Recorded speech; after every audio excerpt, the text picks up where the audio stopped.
Okay, are you ready, ate? Dito ka tumingin sa amin.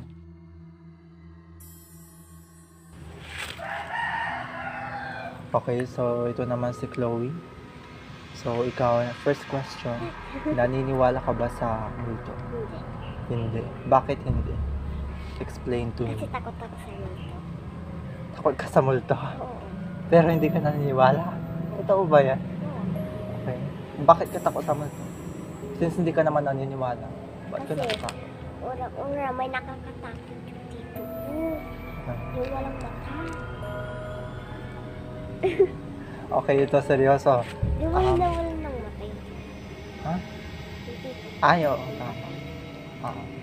Yun. Ang iniisip ko, pag sumisilip ako sa bintana, pag madaling araw na nagigising ako, tsaka walang ibang tao, minsan, sumisilip ako sa bintana, o kaya tumatay ako. Okay. So, Ay, hindi pala ako tumatay. Ang ginagawa ko pag nagigising ako, so andun ako, tapos umiinom ako. Tapos biglang may narinig ako, yung ibon. So, nagsalita.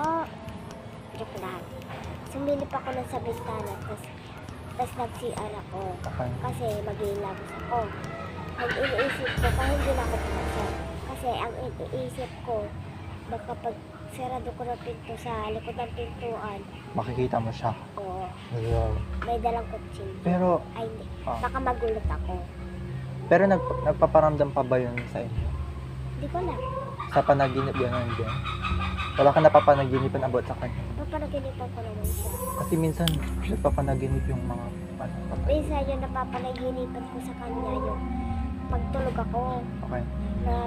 ako ngayon, nagsasalita daw ata ako. Okay.